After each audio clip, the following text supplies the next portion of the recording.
এটা রাষ্ট্রীয় বাহিনী আমাদের জনগণের ট্যাক্সের টাকা দিয়ে সেখানে গুলি করতে পারে না, হত্যা করতে পারে না। আমরা স্পষ্ট বলতে চাই, আমরা পাহাড়ের বন্ধু, পাহাড়ের সাথে আমরা আছি।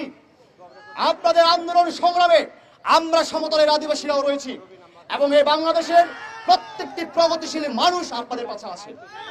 সুতরাং আপনাদেরকে হুঁশিয়ার করতে চাই, আপনারা যদি আরেকটা প্রাণ জড়ান, আমরা শুনতে পাচ্ছি আজকে এই মুহূর্তে রাঙামাটিতেও মারামারি চলছে, হামলা পাল্টা হামলা চলছে।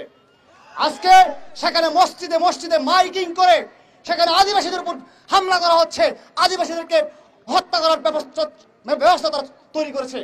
আমরা এও শুনেছি সেখানে সেনাবাহিনী সেই রাঙামাটি সরকারি যে হসপিটাল সেটাকে ঘেরাও দিয়ে রেখেছে যাতে আহতরা কি সেখানে চিকিৎসা না নিতে পারে।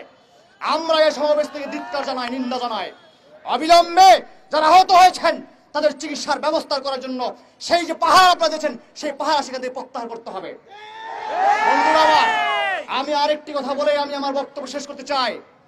সেটা হচ্ছে পাহাড়ে যা চলছে সেটা আসলে আমরা অনেকেই বলতে পারিনি, কিন্তু এই অভ্যুত্থানের পরে আমাদের মধ্যে সাহস এসেছে এবং সঞ্চার হয়েছে যে আমরা যারা তরুণ রয়েছি, আমরা যারা মানুষ রয়েছি, মানুষ হয়ে আমরা যারা লড়ছি, মানুষের পক্ষে লড়ছি, আমরা চাই আমরা সকলে ঐক্যবদ্ধভাবে পাহাড় থেকে যে সেনা শাসন সেটা ওখান থেকে প্রত্যাহার একটা জোর দাঁড়িয়ে রাখছি।